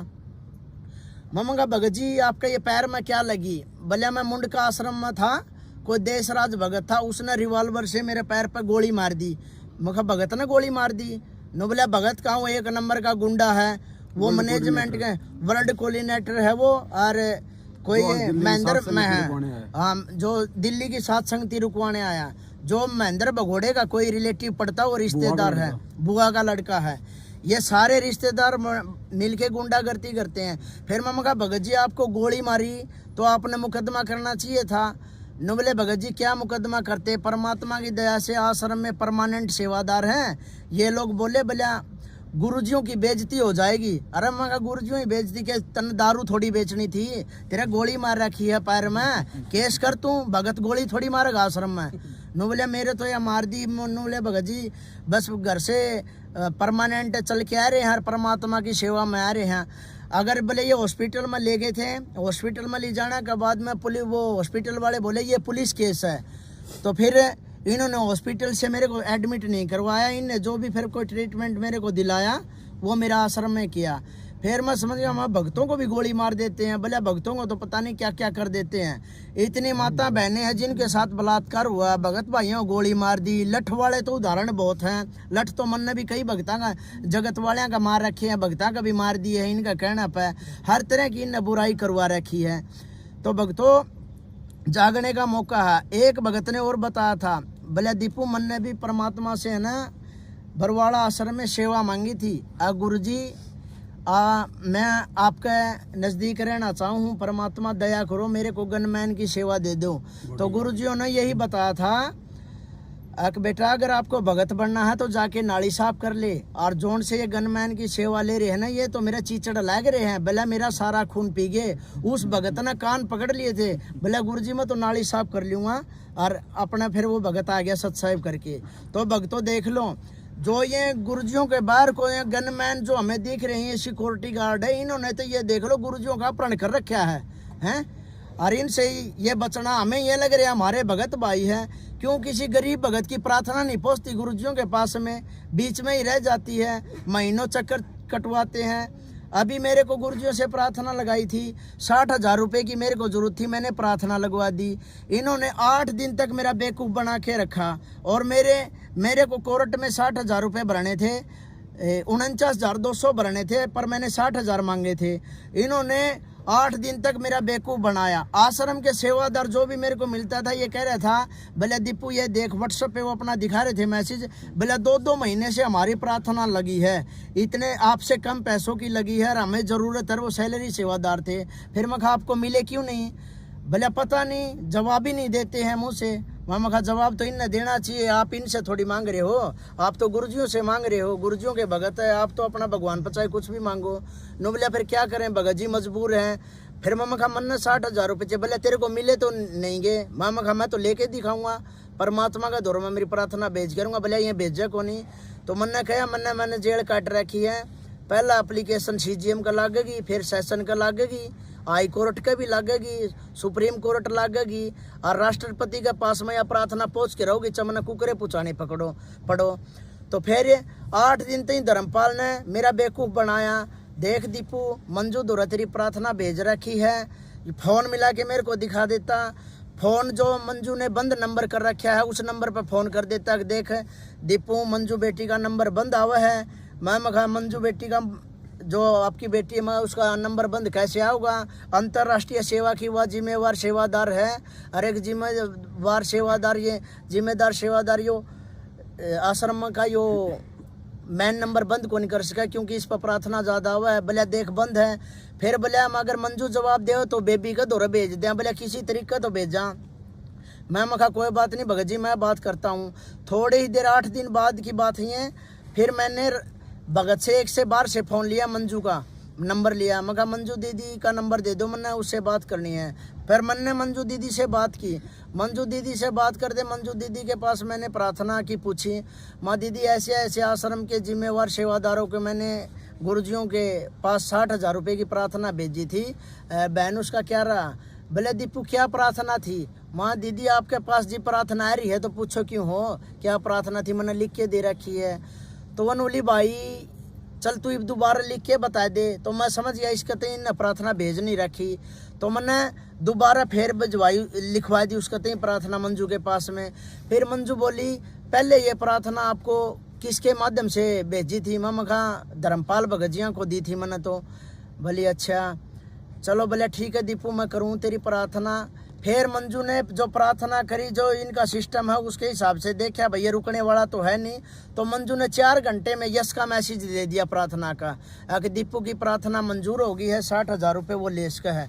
तो देखो भक्तों 8 दिन तक मेरा धर्मपाल और ने बेवकूफ़ बनाई रखे, और फिर मंजू के पास फ़ोन करते 4 घंटे में मेरी प्रार्थना हो गई है। ये देखो इनका ये कैसे जाल है।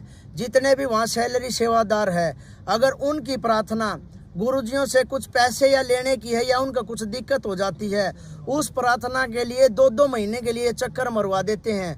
लेकिन एक भगत छोटी मोटी बात पर अगर अपनी भगतमती को थप्पड़ मार देता है ना, तो उसकी 5 मिनट के अंदर गुरुजियों से प्रार्थना लग जाती है और उसका जोड़ा एंट्री तेरी नो एंट्री होगी तो भगतमती का मारे उनकी नो एंट्री कर देते हैं। तो भक्तों ये देखो, इन जब अपना कांटा निकालना हो तब तो इन ये प्रार्थना 5 मिनट में हो जाए। और किसी भगत भाई को कुछ अड़चन होती है तो प्रार्थना 2-2, 3-3 महीने तक भगत जवाब मांगता मांगता थक जाता है, लेकिन ये लोग अपनी बकवास करना बंद नहीं करते। तो भक्तों अभी आपसे मान ले फिर हाथ जोड़ के प्रार्थना है, जितना भी हो सके सत्सेवकों का वीडियो देखा करो, सत्संगति में भाई बहनों के जो वीडियो आते हैं, मैसेज आते हैं, ज़्यादा से ज़्यादा देखा करो। आपको हर बात का पता है भाई, मैनेजमेंट से मेरे को पता है आप लोग कितने दुखी है। हरियाणा से कितने भक्तों के मेरे पास फ़ोन आते हैं, दीपू ये बन रही है। और मैंने उनको यही कहा है भाई, अगर सत्य का मार्ग से जुड़े हो तो परमात्मा की दया से सत्य भी तो बोलना सीखो। ना तो तुम्हें सत्य का पता और ना तुम्हें साहिब का पता नहीं इस भक्ति मार्ग में तुम आ क्यों गए हैं। अगर आप सतलोक भी जाओगे शरीर तो छोड़ना पड़ेगा, तो इनसे डरना कैसे है। इन लोगों ने क्या है आगे अड़ा के मेरे को भी मिसयूज कर दिया, ये मेरे को आगे कर दिया। चलो ठीक है, परमात्मा ने मेरे को तो अपने पाले में ले लिया भाई, मैं सत्सेवकों से जुड़ गया हूँ। लेकिन आपका क्या हुआ भक्तों, आपके लिए तो आवाज़ उठाई थी और आप ही अब पीछे हट रहे हो। पता आपको सब कुछ है भाई, मैनेजमेंट गलत कर रहा है, गुरुजियों के जो रिश्तेदार हैं ये सब गलत कर रहे हैं, कोई किसी का नहीं है। मंजू के पास कोई घर पे प्रार्थना लेके जाता है तो उसको मंजू जवाब देती है, भाई पानी में रह के मगरमस्त बैर ना करे, तने मरवा के फेंक देंगे, तू अपनी भक्ति कर ले। तो फिर भगत जावा कि न प्रार्थना लेके जेल के अंदर किसी माध्यम से प्रार्थना भेज नहीं देते। जेल प्रशासन भी इन्हें खरीद रखा है, चारों तरफ से इन्हीं के हवलदार खड़े हैं, गुरुजियों के पास प्रार्थना नहीं जाती। मैंने भी कई सारे प्रयास कर लिए गुरुजियों के पास प्रार्थना भेजूं, लेकिन निकम्मों ने इतना टाइट माहौल कर रखा है, सारे तरफ से अपनी डी बना दी इन्होंने। जेल में भी गुरुजियों के पास कुछ मैसेज जाता ही नहीं है। अब जब गुरुजियों ने बोला भाई भगत दीपू की नो एंट्री कर दी है और निकम्मे को गेट से बाहर बिठा दो, इसको कुछ भी देने की ज़रूरत नहीं है, तो मैं मेरे गुरुजियों का आदेश पे मैं गेट के बाहर बैठ गया। भक्तों मेरी नो एंट्री होती है, मैं ठीक है। मेरे गुरुजियों ने ये बोला है भाई दीपू की नो एंट्री हो गई है और इसको निकम्मों को गेट से बाहर बिठा दो, तो मैं गेट से बाहर बैठ गया। उसके बाद में भक्तों भूखा तिसाया मैं 8 या 9 घंटे गेट से बाहर बैठा रहा। उसके बाद में मैनेजमेंट वाले आते हैं, मेरे सामने हाथ जोड़ते हैं, दीपू गलती बन गई है, ऐसा कर तू आश्रम के अंदर चल। भक्तों ये बताओ, जब गुरुजियों ने नो एंट्री करी है तो मैनेजमेंट वालों का क्या महत्व बनता है भाई, मेरे को अंदर बुलाएं वो हैं। फिर उनको पता है मैनेजमेंट वालों की ये नहीं मान रहा भाई, अब यही कह रहा है भाई मैं गुरुजियों का आदेश मानूंगा तभी अंदर जाऊंगा, पहले मेरी माफ़ी होगी। फिर मेरी एक 7 रोड की लीलम बहन है, मैनेजमेंट वालों ने उसका फ़ोन करवाया, जिससे 3-4 महीने से मेरी बातें बंद हो रही थी। मैनेजमेंट वालों ने फ़ोन करवा के लीलम बहन ने, जो मैं जिसको अपनी माँ से भी बढ़ के मानता हूँ, उस लीलम बहन ने मेरे ऊपर दबाव दिया, भाई तू गेट के आगे से उठ ले। मैं कहा बहन गुरुजियों ने एंट्री करी है और गुरुजियों ने वाणी भी बोल रखी है भाई, जो गुरु वचन पर डट गए कट गए फंद 84 के। और फिर गुरुजी ने कहा द्वार धनी के पड़ा रवा धक्के धनी के खा, 100 काल जक जोड़ी पर द्वार छोड़ के ना जा। मैं कहा जब मेरे गुरुजी ने गेट तक बाहर बैठने की कहा है, मेरे घर जाने की तो कहा मैं तो यहाँ जब बैठा हूँ। फिर बोले यहाँ गुरुजियों की बेइज्जती हो तू गेट आगे बैठा। मैं कहा मेरी के को पहली बार थोड़ी यह और भक्ता की भी नो एंट्री हुई है। मैं कहा मेरी कोई बेइज्जती को नहीं होती, ना गुरुजियाँ की होती। गुरुजियाँ ने सत्संग में बताया है संत और भगत की इज्जत बेइज्जती होती है को नहीं। फिर मैं कहा बहन आज वो भाई और बहन वाला कोई मैटर नहीं है, आज मैं ऐसा शिकंजम फंस के खड़े हो गया हूँ, षड्यंत्र का शिकार हो रहा हूँ, एक भगत और भगवान का मैटर चल रहा है यो। और मैं कहा बहन इसमें मैं तेरी कोई भी बात को नहीं मान सकता, आज तक ऐसा कोई मान ले कहना नहीं था जो मैंने मेरी दीदी का कभी मोड़ा हो, मैंने कभी तेरा कोई कहना मोड़ा नहीं। लेकिन आज बहन और भाई वाला मैटर ही नहीं है, भगत और भगवान का, मैं तेरी बात नहीं मान सकता। फिर कुछ देर बाद गुरुजियों के बड़े लड़के का फ़ोन आता है, जो वीरेंद्र है या पता नहीं नरेंद्र, क्या नाम है उनका, वीरेंद्र का फ़ोन आता है। वो कहता है मैनेजमेंट वाले आते हैं मेरे से बात करवाते हैं, भाई वीरेंद्र का फ़ोन है। मम हाँ वीरेंद्र भगत जी सत्साई वीरेंद्र से करी। वीरेंद्र बोला दीपू अच्छा ज्ञान समझ में आ गया था, भक्ति तो तू जुड़ गया था, ये भी उतना के करके खड़ा हो गया लफड़ा के है। वहाँ कुछ नहीं भगत जी, मंजू दीदी तो प्रार्थना लगवाई थी, उसने करवा दिया ये सारा सिस्टम। भले उसको भी समझाया है फिर मम्मा का समझाया तो ये मेरी नो एंट्री हो रही है, मेरे गुरुजी मना माफ़ करेंगे जी, मैं अंदर चला जाऊँगा। नुबले कोई बात को नहीं, गुरुजी तने माफ़ भी कर देंगे, लेकिन अब तेरे को मैं बोल रहा हूँ तू आश्रम के अंदर चला जा। भाई मैं कह रहा हूँ कोई मैनेजमेंट वाला तेरे को कुछ नहीं बोलेगा। मैं मगा भगत जी आप मेरे गुरु थोड़ी हो, आप तो मेरे नॉर्मल से भगत भाई हो, मैं आपका आदेश कुकर मानूं, मानना आदेश गुरु जी का चाहिए। अरे बोले मैं भी तो कुछ होगा, मगर मेरी नज़र में तो कुछ भी को नहीं। हाँ मनने तो मेरे गुरु जी आदेश चाहिए। और पूरी क्या करा था बोले मरवा के छोड़ दिया। हाँ जेल में एक भगत था, वो जगत था बलवान जुलेड़े का, वह पूछा थे चकिया मारे बोले यो के करवा दिया, बोले कि मैं नहीं बुढ़ा दिमाग खराब हो रहा, हम और फंसवा के घेर दिया। कौन बोला? हाँ ये जो गुरुजियों का बड़ा लड़का है। अब ये जो जितनी भी बात वहाँ बोलते थे वो जगत वाले, हम कहती भाई बात तो करते ही थे, जब तक तो मैं शरण में ही नहीं आया था गुरुजियों का। हैं इसी घटिया घटिया सतर की ये बातें करते थे।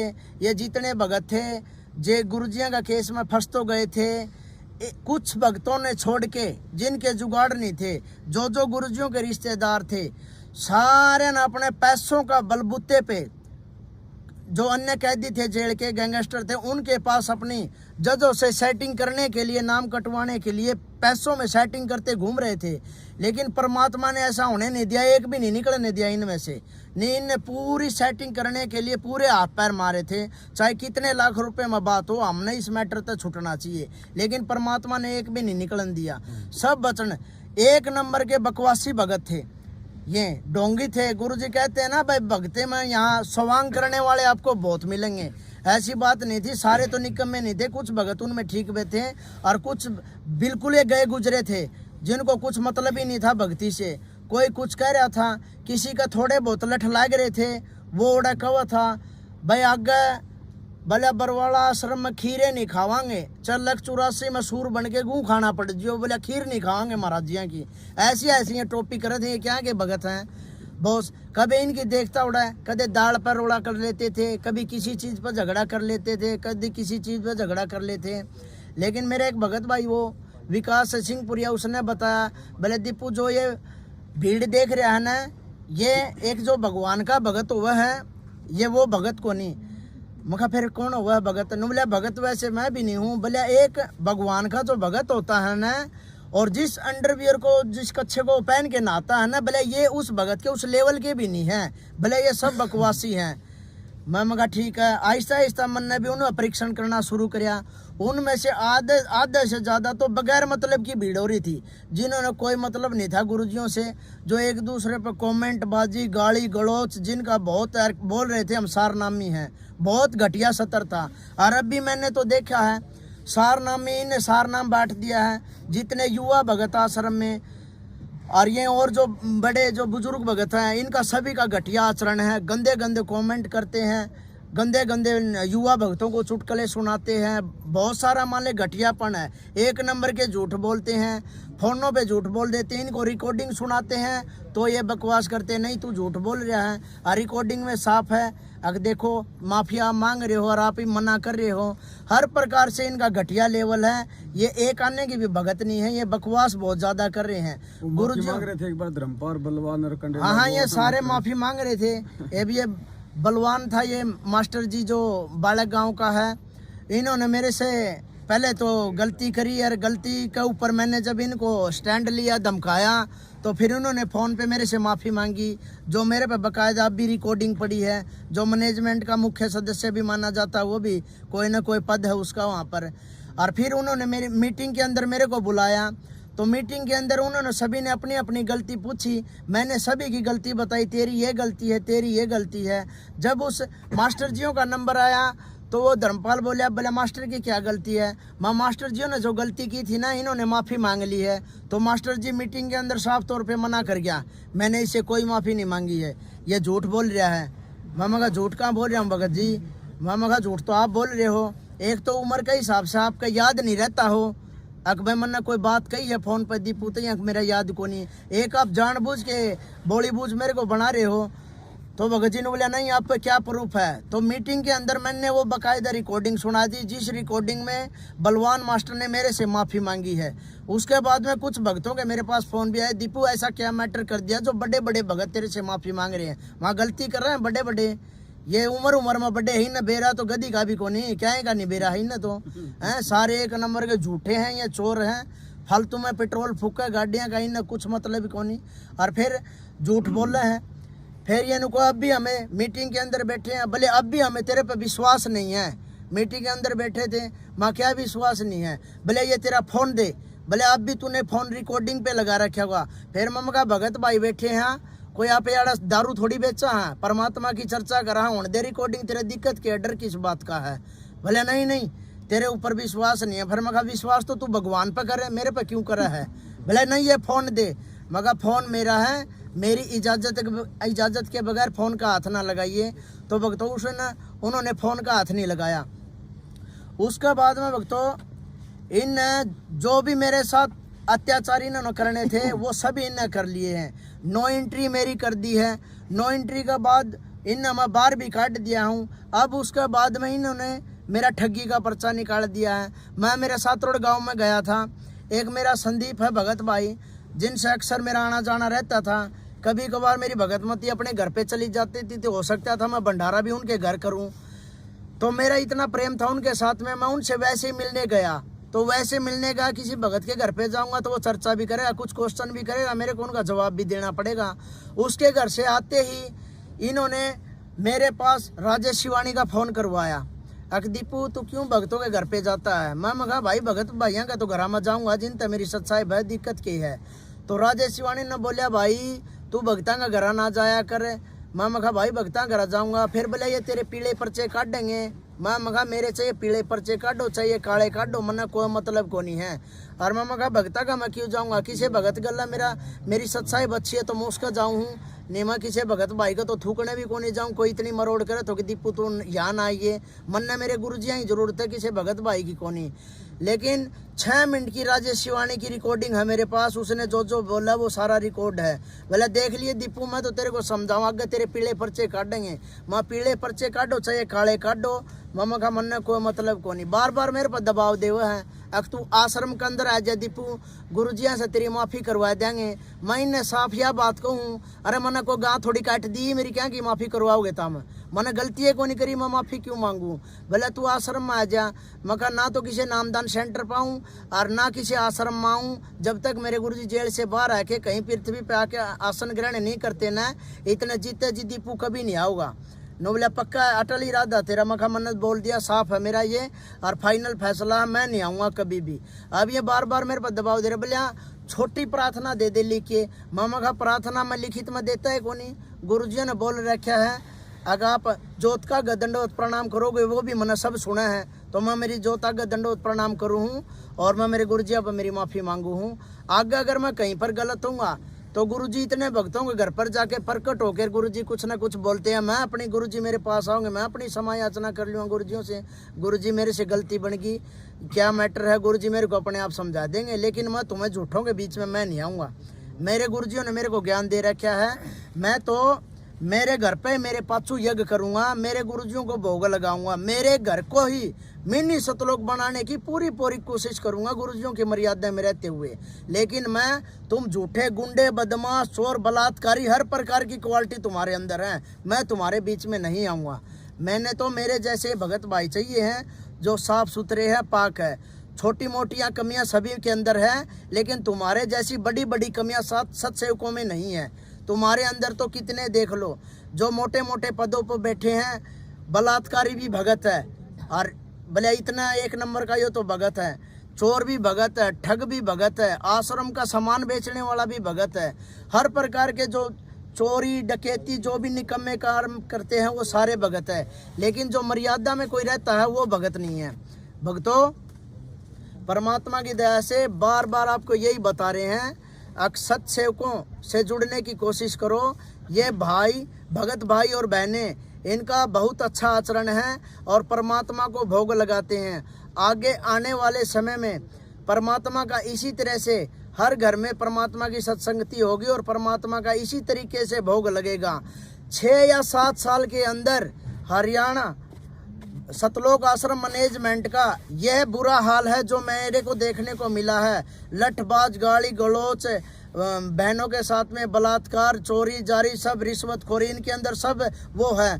परमात्मा कभी तो अब ये देखो पुलिस का सहारा लेने लग गए हैं, लेकिन भक्तों परमात्मा ने तो यही बताया भाई अपना यहाँ कोई नहीं है। आज देखो इन्होंने जो आर्य समाजी हमारे साथ बर्ताव कर रहे थे, आज सत्सेवकों के साथ में हरियाणा आश्रम के जो ये मैनेजमेंट वाले हैं सतलोक आश्रम के, ये कर रहे हैं। भगत भाइयों को पीट रहे हैं, बहनों को पीट रहे हैं, बहनों को ऐसी गंदी गंदी गालियां देते हैं, शराब पी पी के ये आते हैं और भक्तों को लठ मारते हैं। क्या हमारे गुरुजियों ने यही सिखाया है क्या? भक्तों आप तो मेरे से बहुत पहले जुड़े हैं, 7 साल हो गए मेरे को हमारे गुरुजियों के सत्संग सुनते हुए। हमारे गुरुजियों ने कभी भी ऐसी शिक्षा नहीं दी है अब मेरा भगत कोई गाली गलौज करेगा या मेरा भगत कोई लठ मारेगा। आप तुम्ही ने तो बताया है कोई भी कांड होता है, कोई भी झगड़ा होता है, गुरुजी तुम्हें एक बात बोलते हैं, गेट पर ताला और हाथ में माला। तो ये आश्रम में बम कौन पड़वा हुआ है? ये सब फर्जी महेंद्र भगोड़ा के आदेश है। गुरुजी ऐसा कोई आदेश नहीं देते। मैंने तो आज तक गुरुजियों का आशीर्वाद भी नहीं लिया है। जो कुछ भी आपने ही बताया है, जो पुराने भगत है, जो सेवक हैं, उन्हीं ने बताया है। कुछ बहनों ने मेरे को बताया है कि दीपू ऐसे होता था आश्रम में, कुछ पुराने भक्तों ने मेरे को बताया है और गुरुजियों का मैंने ज्ञान सुना है। आज तक मैंने तो गुरुजियों से आशीर्वाद भी नहीं लिया है। जो कुछ भी बताया तुमने ही बताया है और मैंने तुम्हारी बात पे स्टैंड लिया है और तुम्हारी बात पे स्टैंड लिया है। जब मैं सत्य के मार्ग में चला हूँ, जो इनाम मेरे गुरुजियों को मिले हैं आज वो हमें सत्सेव को भी सभी को मिल रहे हैं, दीपू को भी वही इनाम मिला है। तो भक्तों परमात्मा की दया से दीपू भगत जी आपसे हाथ जोड़ के प्रार्थना कर रहे हैं। मेरे सभी भाई भगत बहनों और भाइयों से हाथ जोड़ के प्रार्थना है, जितना भी हो सके साथ संगति वालों के वीडियो देखो और परमात्मा की दया से साथ संगति से जुड़ने की कोशिश करो। आज के इस साथ संगति में दीपू पहली बार आया है, जहां लुधियाना की साथ संगति थी। मुझे यहां आने के बाद बहुत अच्छा महसूस हुआ है और परमात्मा की दया से आज जो मैं वीडियो में जो भी बोल रहा हूं वो मुझे आज खुद को भी ऐसा लग रहा है भाई जैसे कई सारी बातें रह गई है जो आपके सामने पेश करनी थी, लेकिन परमात्मा की दया से आज मैं बोलने में थोड़ा बहुत हिचकिचा रहा हूँ। कुछ पॉइंट जो मैंने बोलने थे वो मेरे से बोले नहीं गए हैं। परमात्मा की दया से आगे से संघर्ष जारी रहेगा और आगे अच्छी तरह से जो जो सच्चाई होगी आश्रमों की, इन भक्तों की जो भक्तों को स्वांग किए हुए हैं, इनकी सारी सच्चाई आपके सामने उजागर करूँगा, जिसका परिणाम मेरी मृत्यु तक भी हो सकता है। लेकिन मैं मेरे भगत भाइयों को जगाने के लिए अपनी कुर्बानी देने के लिए तैयार हूँ। परमात्मा की दया से जितने भी मेरे भगत भाई हैं सभी को सच्चाई से परिचित कराऊंगा और इन घटिया गुंडे और बदमाशों से और इनकी सारी हरकतें मैं आपको बताऊंगा। ऐसा सतलोक आश्रम मैनेजमेंट का कोई भी गुंडा या बदमाश ऐसा नहीं है कि कोई बंदी छोड़ सतगुरुदेव रामपाल जी महाराज का भगत को कोई डरा के या धमका सके। अगर कोई भगत परमात्मा का भगत है तो वो बिल्कुल नहीं डरेगा, और वैसे डरने वाले बहुत है लेकिन वो भक्तों की गिनती में भी नहीं आते हैं। तो परमात्मा की दया से भक्तों आज दास सिर्फ इतना ही बोलेगा। आगे परमात्मा की दया से आज मैं थोड़ा पहली बार कैमरे के सामने आया हूँ, थोड़ा हिचकिचा रहा हूँ, लेकिन आगे वाली वीडियो में आपको साफ तौर पर इनकी सारी सच्चाई बताऊंगा। जो अभी तक जो मेरे पास और भी पेंडिंग बातें हैं, जो प्रूफ है, हर प्रकार की मैं आपके सामने पेश करूंगा। सत साहिब छोड़ सतगुरु रामपाल जी भगवान की जय हो। सच्चाई भाई और बहनों, दया परमपिता परमात्मा की। भाई और बहन अपने भाई बहनों के लिए देखो ये ठंडा ले आए हैं, रात्रि का समय है, कितनी सेवा कर रहे हैं परमात्मा के बच्चों की, क्योंकि इनको पता है कि ये पृथ्वी के ये असली यौगिक हैं, ये असली साधक हैं और इनकी जितनी सेवा की जाए उतना ही कम है, क्योंकि ये ज्ञान समझ चुके हैं परमपिता परमेश्वर जी का।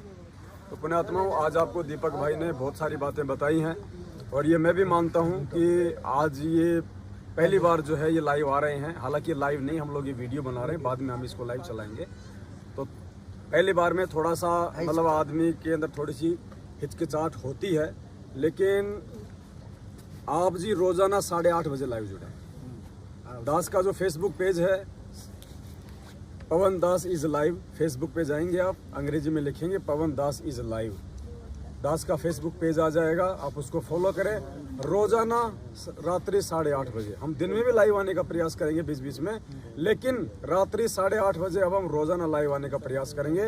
दास नहीं आया तो दीपक भाई लाइव आएगा, या कभी कजोड़ भगत जी लाइव आएंगे, कभी और लाइव आएगा।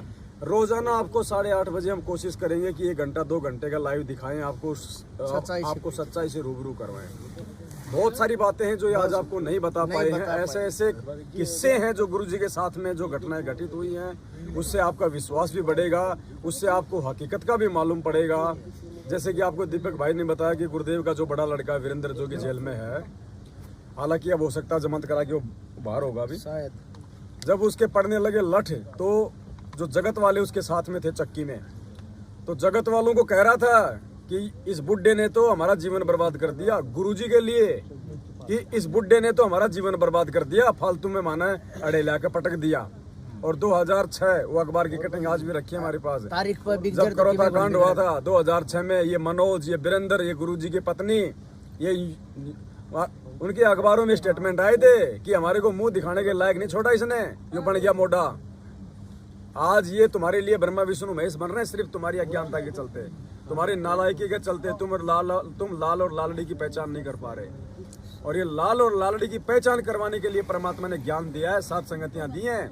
इस भक्ति मार्ग में गुरुजी का सबसे बड़ा कोई दुश्मन है, सबसे बड़ा कोई रोड़ा है तो उनका परिवार है। ये बेटा बेटी, भाई बंधु, रिश्तेदार, जमाई और इनके चमचे, ये स्टेट कोऑर्डिनेटर, ये नामदान संचालक, सबसे बड़े बाधक, सबसे बड़े दुश्मन है ये परमात्मा के। और जो जो व्यक्ति इनकी संगति करेगा, इनका साथ देगा, वो भी परमात्मा को उतना ही बड़ा जो वो शत्रु की जो है वो गिनती में आएगा। तो आज ये 7 संगति लुधियाना की जो परमपिता परमेश्वर जी ने सफल करवाई है, और दिल्ली में आज क्या हो आप सभी भाई बहनों को अच्छे से पता है। इन गुंडों ने वहाँ की अपनी जो गुंडई हरकतें की हैं, देखना पुण्यात्मा आने वाले समय में क्या होगा। जिन आत्माओं को आज ये जो रुला रहे हैं ना, ये पृथ्वी पे वो यौगिक हैं, वो असली साधक हैं, जो परमात्मा ने आज से पहले जिन जिन आत्माओं को अपनी शरण में लिया, मीरा, धन्ना, पता नहीं कौन कौन सी आत्माएं, ये सब 7 संगतियों से जुड़े हुए हैं। इन आत्माओं को यदि कोई रुलाएगा, पुण्यात्माओं, क्या हसर होगा उसके साथ में, हम उसका मतलब वर्णन नहीं कर सकते। ये लोग अपने पतन की तरफ जा रहे हैं, और तुम भी मरोगे इनके पीछे बेवजह। नोट कर लो, अगर समय रहते तुम लोगों ने इनका साथ नहीं छोड़ा, इनकी कुसंगति नहीं छोड़ी, तुम्हारी भी वो दुर्गति होगी जो सुखदेव की हुई थी। तो भाई बहन बैठे हुए हैं, और कोई भाई बहन कुछ बोलना चाहे, कुछ बताना चाहे परमात्मा की दया से।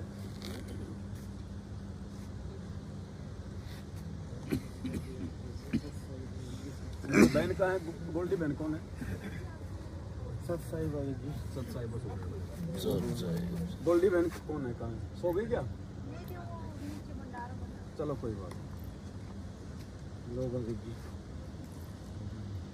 चलो ठीक है पुण्यात्मा, आज का ये वीडियो हम यहीं पे समाप्त करते हैं। परमात्मा दया करेंगे, आगे फिर आपसे मिलेंगे, और वीडियो को ज़्यादा से ज़्यादा शेयर करें, भाई बहनों को अवेयर करें। सत साहिब बंदी छोड़ सतगुरु रामपाल जी भगवान की जय हो।